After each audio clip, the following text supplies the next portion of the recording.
My dear সতীন, তুই story দে বা আমাকে নিয়ে পোস্ট দে, সেম কথাই। তোর যে এখন আমাকে নাড়াচাড়া দিতে মন চাচ্ছে ওইটা আমি ভালো করেই জানি, তোর যে কুরকুরানি উঠছে আমাকে নিয়ে। সো তুই আমাকে নিয়ে একটা স্টোরি দিলি, তোরে আমি এক সপ্তাহ দেখ ফেসবুকে কি লেভেলের মানিজ্যত তোর নষ্ট করে দেই। তুই আমাকে নিয়ে একটা স্টোরি দিবি, তুই এক সপ্তাহ ধরে কানবি আর চিন্তা করবি যে ওকে নিয়ে একটা স্টোরি দেওয়াতে আমার এত কাহিনী হয়ে গেল, স্টোরিটা দিয়ে কি ভুল করছিলাম, স্টোরিটা যদি না দিতাম ওকে নিয়ে তাইলে ভালো হতো, আমার মান ইজ্জত অ্যাটলিস্ট থাকতো। এখন যে তোর মান ইজ্জত আমি সার্ফ এক্সেল দিয়ে ওয়াশ করবো, সার্ফ এক্সেলও তো আমি, তোর তো আবার ওই যোগ্যতা নাই সার্ফ এক্সেল, তোরা তো আবার সার্ফ এক্সেল ইউজ করিস না, ওই শরীর মরানিস মানে শরীরে যে সাবানটা দিস ওইটা দিয়ে তোরা কাপড় পরিষ্কার করিস। ও সরি, তুই তো আমার শরীরে সাবান দিস না, বডি স্প্রে মেরে মেরে চলিস, কি অবস্থা। গাইস, যদি ওদের ধারে কাছে তোমরা যাও, শরীর খালি বোটকা বোটকা পাঠা পাঠা গন্ধ পাবা, আদারওয়াইজ আর কিছুই পাবা না। আর বাইরে গেলে খালি শরীরে সেন্ট মারে আর মুখে মেকআপ মারে এক গাদা। তার মায়েরা কয় কি ও হচ্ছে বিশ্ব সুন্দরী, ওর পায়ের নখের যোগ্যতা নাকি কারো নাই। তোর চেনা, এই যে দেখ আমার পাটা দেখ, এই দেখ পাটা, আমার পা দেখ সুন্দর আছে, তোর চেয়ে আমার পাটা সুন্দর আছে, তোর পাতা আব্দুল জলিলের পা, তোর না যোগ্যতাই নেই আমার পায়ের নিচে আসার। গাইস, অবশেষে আমাকে নিয়ে ঘোড়ামুখী মুখটা খুলেই দিল। সো লেটস গো ঘোড়ামুখী, এই ভিডিওটা তোর জন্য।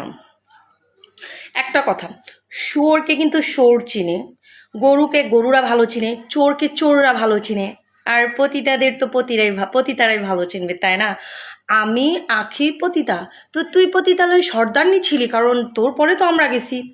ওইটা একটা পতিতালয়, তুই পতিতালয়ের সর্দারনি, আর তোর জামাই সর্দার, আর তোর মা তো বুড়া পতিতার সর্দারনি, ঠিক আছে? তোর মা ছিল প্রথম সর্দারনি, তারপর থেকে তুই সর্দারনি হয়েছিস, তার তোর জামাই হচ্ছে সর্দারের লিডার, ঠিক আছে? সেখানে তোর পতিতালয় আপাতত এখন কাজ করতেছে তোর শাশুড়ি, তোর মানে ওই যে যা ব্লা ব্লা ব্লা, তোর বাড়ির ওই যে কাজের মহিলা, তোর ননদ, ওরা হচ্ছে কাজ করতেছে আর সার্ভিস দিচ্ছে বাড়ির ছেলেরা, ঠিক আছে? কারণ ওইটা একটা পাক্কা পতিতালয়। পতিতালয়ের ওই যে পতিতালয়গিরি করে যে মানুষ খারাপ কাজ করার পরে যে ভিডিওতে দেখি না, অনেক মানে মানুষেরা খারাপ কাজ করে, তারপর বাহিরে বসে থাকে একজন টাকা গুনে, আর সেই টাকা গুনে হচ্ছে তোর শ্বশুর, ঠিক আছে? তো তুই ভালো সার্ভিস এখন মনে হয় দিচ্ছিস না, বুঝছিস? ভালো সার্ভিস দিস, ঠিক আছে? ভালো সার্ভিস না দিলে তো পেটে ভাত জুটবে না, পাতিলে ভাত জুটবে না। আখির নাম নিয়ে আর কতদিন পাতিলে ভাত দিবি? এবার নিচের মেশিনটার যন্ত্রপাতিটা নাড়া দে, ঝোল পড়ুনি। আর শোন, পতিতা আমাকে বলছিস, আই ডোন্ট কেয়ার, কারণ আমি তোর কথা শরীরেও মাখি না, কারণ আমি ভালো ব্র্যান্ডের সাবান ইউজ করি, আমি শরীরে সবসময় সাবান ব্যবহার করি। তোর মতন মানে গু খোরের কথা আমার লাগেই না।